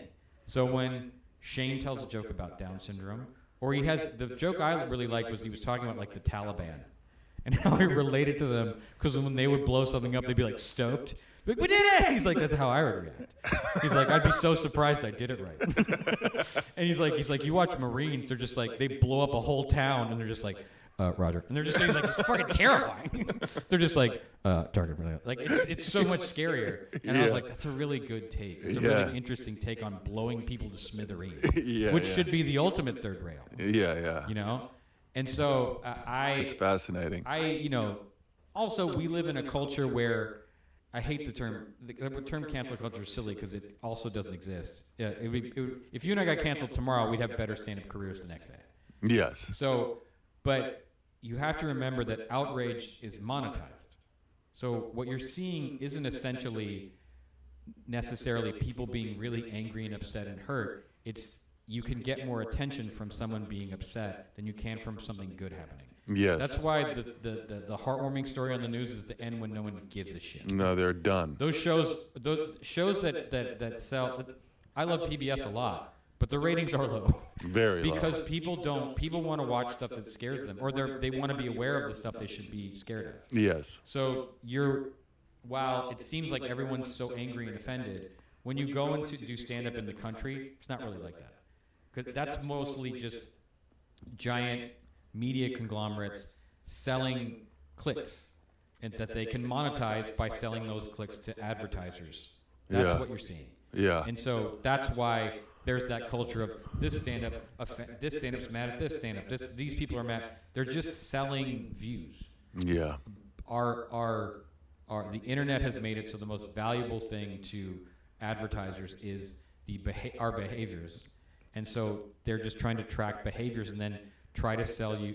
If you click on an article that's Tony Hinchcliffe's an offensive comedian, then they know that maybe send you tickets to a female comedian who's popular on the coast. Yeah. It's just that. Yeah. And once you realize it's just marketing, it kind of takes the teeth out of a lot of it. It does. And when it comes to writing roast jokes, there are few people as good as Tony. Yeah. Yeah, he's dark. He was so dark, and he was so angry, and it was so lethal. Yeah. And there was his jokes are genuinely mean-spirited. Yeah, they're mean. But when a truly mean-spirited joke is good, yeah, you get a laugh that comes from the worst memories. It's some of the worst memories in your life come ripping out of your esophagus, and now there's a little bit less of them that live inside your heart. Oh, that's an interesting take. There's something therapeutic when you laugh at. Okay, one day, God forbid, hopefully in a long time, your dad's gonna die. Yeah. Right. Then you're gonna hear a dead dad joke that's gonna make you laugh so hard it's gonna take some of the sting out of your dad being dead. Yes. Like it's cliche that laughter is the best medicine, but being able to laugh at something that is so horrific, it takes the edge off. And I agree. And it connects you to all the other people that have been through it. All of us have bodies. You know what I mean? Meat suits. Everybody's got a bunch of dead bodies in their brain because of all the people that have died. And when you can relate to that, like Whitney's parents are dead, so are mine. And so we'll just be like, look at this asshole with an alive mom. Like, your life's hard with your alive mom? You don't know anything. Until you've watched your mom take her last breath. Don't talk to me about how much my car financing should be, buddy. You don't know You shit. and Whitney on the road. Yeah, just These like, are your just like conversations. you're like, oh, that's so cute. Yeah, I mean, Whitney's one of the darkest people ever. It's wonderful. I know. I am feeling a dream. We played a married couple on some like improv-y show together, and she was I didn't even talk. Oh, dude. Whitney's a beast. Oh my God, she improvised so hard. I was just like, I'm going to be the silent husband. People need to. I don't know that people understand how hard that lady murders. And you want to talk about a voracious. When I've worked on roasts with her, dude, that lady her joke writing ability is mind-boggling. Yeah, Just hammers. I'm doing. I'm 6 months into this podcast and 6 months into a college try on stand up. Yeah. And I was going to show you my, best set that I've done, but we don't have time. I'm good. I knew that was going to be the response. I can just watch a kid trip down some stairs. But yeah, no, I'm like, my existential crisis truly is just like my brain doesn't write jokes. Like it just You I do don't have to do train it. I know I am. I'm trying, dude. Yeah, I'm trying to train 6 it. months. It took Yeah. me. I didn't get good at writing jokes till like an hour ago. Like Where it's very is- hard. Where is your stand-up going? Like, where do you? I have no goals. You have no goals. My goal in stand-up is to make people laugh with jokes I write. I'm very interested in just trying to see if the ideas I think will be funny to other people. And so when you go to the new stuff with Neil's not here, but when you guys do those nights on new stuff, is that the most exciting thing you do? Because you're like, it's also the most torture, because I know it's probably not going to work. So you're nervous before? Yeah, for sure. That's the most nervous I get is those shows, because we used to do them on Sundays, and then Neil goes, "We have to pick a different day. This is ruining my weekends." Does Neil get nervous? I mean, I wouldn't call it nervous, but you just know. You know. How many people are there? I don't know, 60. It's a small place. Okay. So it's, you know, most of it's not going to go great, the new stuff. So you're just like, I'm about to go out there and eat my own ass. And I'm a grown man for 20 years. Grown. I'm dying. Like, I'm closer to a senior discount than I am, like, much farther from the age you need to rent a car. You know what I mean? Like, I'm old. You're old. And you're still up there just fucking eating your ass with an idea you thought of on the shitter. Like, it's weird. It is weird. So weird. There's more, I would say, 10% of the time when I'm about to go on stage and someone says, "Give it up for this next guy, Kevin Christy," I think to myself, why would you say that name? Why is that human being going? If you know me and you know, if you saw me as a kid, you'd be like, why did he say Kevin? It's baffling. Why did Kevin start doing stand-up? I'll be on stage and I'll think, why is Kevin doing stand-up? While I'm saying a joke. I'm like, why? I mostly think about my outfit and how I regret it. But there'll be moments where I'm done a joke I've done so many times that I'm thinking about other things. And I'll think, why is Kevin here? Why is Kevin Christy a stand-up comedian? That's another obstacle. It's so weird. That's what obstacle I'm running into, because I don't like saying the same thing again. There are lots of stand-ups like you. Okay. Yeah. What do I do? I mean, you could get really good at crowd work. Like, there's a comic named Rick Ingram, who I think pound for pound is maybe the funniest person at the Comedy Store. Okay. Rick is so funny, it's shocking. And when he first started, he showed up at the store and he was trying to do material and he just hated it. He hated his material. He hated doing it over and over. So he started doing crowd work. And he's one of the best crowd work comics in the world. Really? Like, does he have a file for every single situation that can kind arise? of. But he comes up with genuinely new shit all the time. Wow. Reactions to people. Yeah. But I mean, I remember when he first started doing it, he would murder so hard. There was this booker named the old booker, Tommy, would go, "I'm going to put you after Rick because you calm him back down." That's not nice. Rick would kill so hard. You would look like such a boring comedy robot with your old jokes. So what if I don't want to do crowd work? Dude, to do new jokes a lot, yeah, you're just going to bomb them. You bomb all the time. Or you just get so good at writing jokes that I'd say Neil's new jokes do better than most people's regular jokes. Did you ever read a joke writing book? No. Never have. I don't know that there's a good one. I hear there are. But it's like, does that structure apply to your heart? Because, dude, it's so What do you think the key to the joke writing is? What is the key? Word economy. Word economy and understanding how you come across.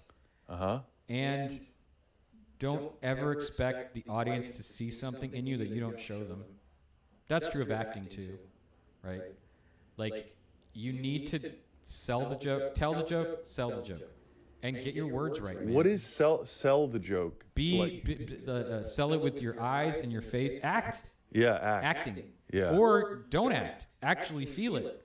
Yeah. Say the words, think thoughts, feel Live it. it. Live it. It's acting. Try to get as close. Yeah. Try to get as close to the This is the feeling first of the time thing. saying it. Yeah. Try to get to how you actually feel about the thing you're saying, and they'll feel it with you. Humans have these tuning forks in their heart. That's the book I read, and I've seen it when I listen back. When you're connected to the stuff, whether you're in disgust or whether you're excited or you're just like, this is so weird or stupid, and you're feeling those things. Yeah.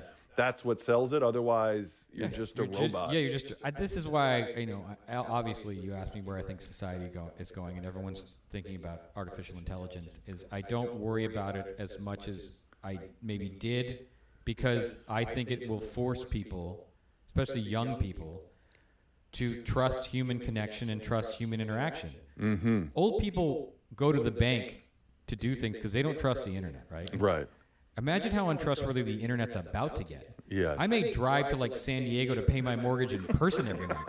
Because how do I fucking know AI didn't hack the website? Yeah. And I'm sending that money to somewhere else, Latvia. Yeah, right? yeah. You're talking about That's a cool take. There's going to be an internet that's going to be so convincing you're not going to want to trust it at all. Yeah. And there's going to be a kind of show business that's like that too. That's going to be made by computers. Yeah. Right. That I think the nice thing about young people is they grew up with a lot of tech. They're so savvy.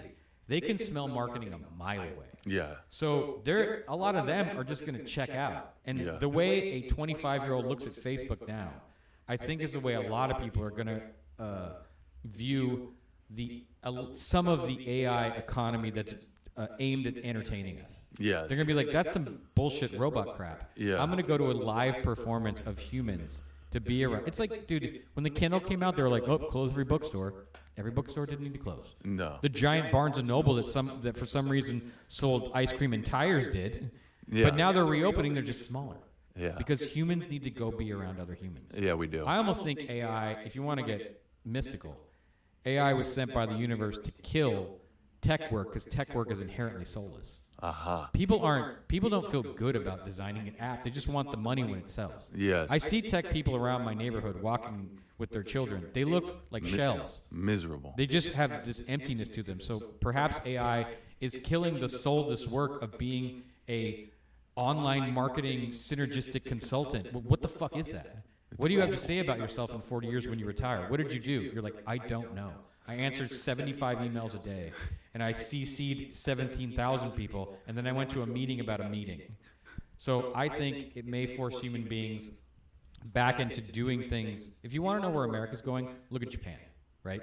Because they have some of the same tech problems and work cultural problems we do, and a population problem, smaller scale.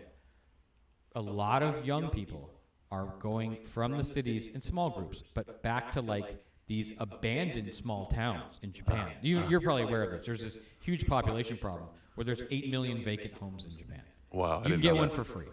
Wow. And these small towns, everyone left to go work in the cities so they could work. A lot of people are going back, and they're starting these little companies that do things like make tea or stuff like that, and just simple. They're not trying to get rich. They're just trying to have a life and do like substantial work that feels like something that matters to a area where they appreciate it. And that's your life. Community and physical objects. It's America 150 years ago. Yeah. Local. This lady, I watched a TikTok. This lady asked ChatGPT to predict what America's going to be like in 15 years or something. And it was like, people are going to have to go back to small community connective businesses and groups because there's going to be this bizarre. You think conglomerates are big now? When you completely automate them, they're just going to be selling shit to each other. Who knows what it'll be like? Yeah. And we may not be even involved. So it's going to be this local thing where, like, you don't want to go to the robot market. No. Because the robot market sometimes steals your card number, and there's no one to call. Yeah. So you're going to want to, even if cash is even a thing, you maybe go trade a guy. I may trade a painting for tomatoes. You know what I mean? Like, we don't know. But it'll have to be human to human. I hope so, and I mean I don't. Who knows? And ChatGPT may be right, and obviously we're going to be surprised no matter what by the future on some level. But I think stand up to wrap it up is completely AI proof. Even though I find it helpful, I'll do a rant and AI will be like, I'll be like, is there anything in here that's like worthy of something? And it will be like, this is a cool premise. I'm like, you're right. That is kind of a cool premise. Think of it as scissors. Scissors. Yeah. That's how my friend, when I graduated art school, I had this, he was kind of my last mentor, this brilliant art director named Brett. And Shout out Brett. Brett, no longer alive. Raddest human ever. Raddest human ever. Designed the Old Dirty Bastard welfare card album cover. All the Kings of Leon covers. All the Strokes covers. He was fucking brilliant and a genius. He was the best human alive. But I was like, should I learn Photoshop? And he goes, no. And I go, why? He goes, because everyone's going to use it as a shortcut, and you'll be one of the guys who doesn't use it. And it's just scissors. And I was like, scissors. You're right. These things are just tools. Yeah. Granted, this one coming towards us right now is the scariest tool we've ever seen. Yeah, it's unbelievable. So who knows? Yeah, yeah. Because it is the level of sophistication of it is wild. Yeah, it's crazy. But it's mostly going to be used by corporations, and corporations aren't for everyone. No. Look at the people that buy vinyl. Look at the people that buy old books. LA clothing stores. Stickers. At new clothing stores are fucked in Los Angeles. People just want to buy used clothes. Everyone's Because just it's thrifty. cheaper and it's a little bit more unique, and you get the activity of hunting it down. Yeah. The problem with tech people is they mostly spent all their time with tech people. Those are some extreme inside kids. And you're hearing this from a dork. Like, those are people that don't necessarily like to go out in the world and relate to other humans. They think that what everyone wants is to sit in the perfectly manicured apartment and everything's mechanized, and it's this perfect, like, technical situation where you don't have to think about anything and do anything. They forget that there's swaths of humans that love doing stuff and going outside. Yes. Think of the state of Colorado, for instance. Yes. Those people love to hike and then sew a thing and sew a patch on their shirt and then talk about it and sit outside and be around other humans. On mushrooms. Yeah, God bless. There's a lot of people like that. Yeah. And those people aren't going to want to live in the robot world. They're going to Yeah. find it scary and insulting. And so there may be a whole new entertainment industry that's like fucking vaudeville. Yeah. I was watching the stage play of Oklahoma the other day. Hugh Jackman's in it. By the way, that motherfucker is so mint. He was born like a royal straight flush. He was born to perform. He can sing, dance. He's a brilliant actor. He's beautiful. Beautiful. He's tall. He's ripped enough to play fucking Wolverine, Wolverine. dog. So I'm watching Oklahoma. He's amazing. But I was like, this may be what showbiz is like. Because AI is going to be able to build every prop in every environment. People are still probably going to want to watch human actors, because part of celebrity is you like watching a human become famous and rich. It inspires you to maybe try to do something in your own life, right? I think there's a possibility that actors, if you want to be an actor, you're going to have to train to be on a television show like it's a play, where you do 2 weeks of rehearsal and everyone comes in and fucking hammers it in 2 days. Because the stage is still $10,000 a day. It's a green room. And then you do your performance like a play, you leave, and then a bunch of AI specialists build the entire thing around you after the fact. All the cars, all the sets, all the worlds, all the everything. You just come in wardrobe and you act like you're in a Green play. screen. Yeah, in a green room or whatever an AI room is going to look like. And then everything's built around you. Oh, that's interesting. But you'll still have to be good actors who can honestly memorize their performances like a play. That would be cool. Yeah, I'd be super down for that. It'd be fun as shit. You are on no caffeine right now, right? I had coffee this morning, but that, again, my dog woke me up at 6:30. But like you just went on a 15-minute absolute heater. I don't and get, you are not I on don't get any. talked to or listened to in a way that you'd hope. Are you getting the attention You're a married you man. need? I've been with a woman a long time. Marcel? Marcel. Shout out Marcel. She's a queen. Absolute. The absolute. Queen Marcel. She's the best. But as you know, as an entertaining man, you're a very funny guy. We both are funny people. Eventually, you just stop making them laugh. Marcel's not laughing at you anymore. She makes me laugh more than I make her laugh. Yeah. At this point. Yeah, it's true. Mahaner's just not that charmed by me anymore. Yeah, we more become a guy who works there. Yeah. And so I don't. If I started going on this rant in the same room as her, she's gonna have to stop me just for the sake of the health of our relationship. Yeah, she'd probably leave.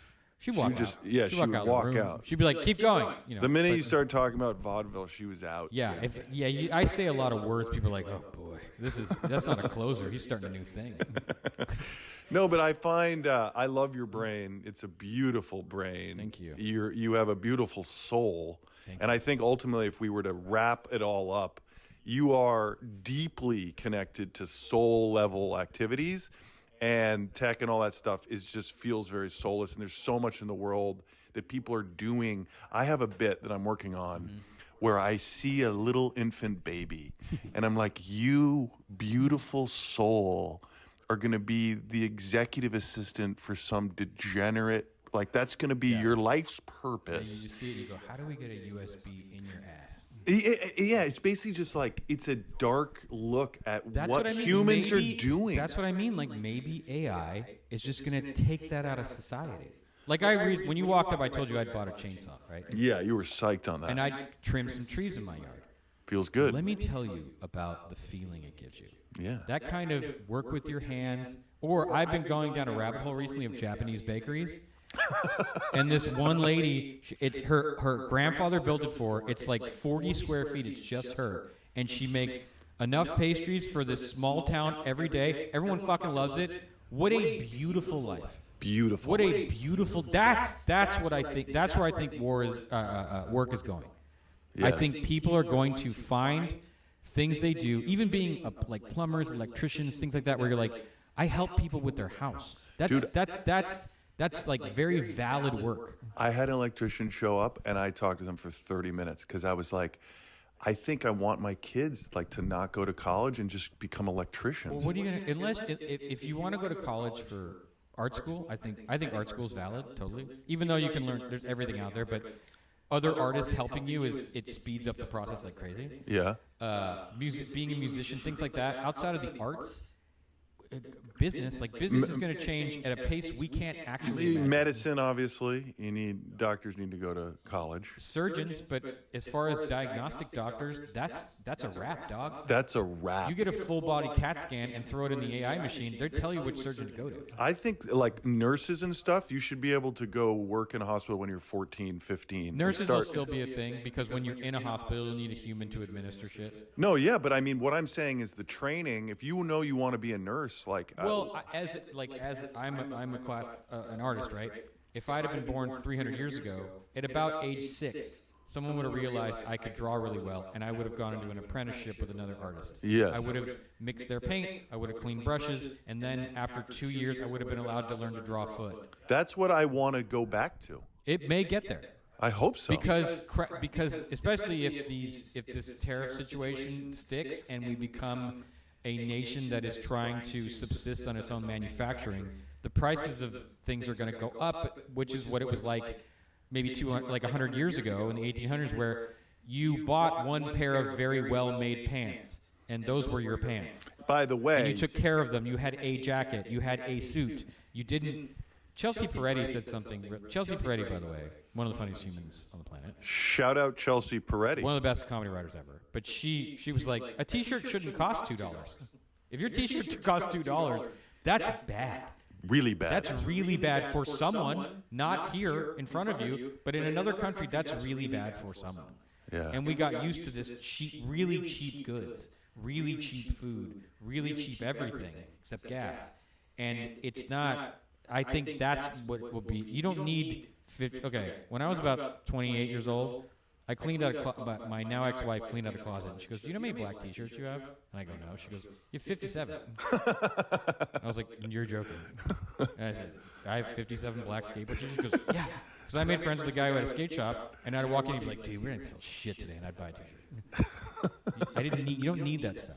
No. And you really don't need stuff. You know how good you feel when you clean out your closet or clean out your house? Like a There's 20-pound reason. shit, dude. It's because you don't need shit. You don't need it. It's all holding us down. So there may be a fundamental intellectual vibe shift in how we relate to objects and products and things we need. I hope so. And as someone with kids, Emotional layaway, dog. the education system needs a giant retooling. The trade school stuff.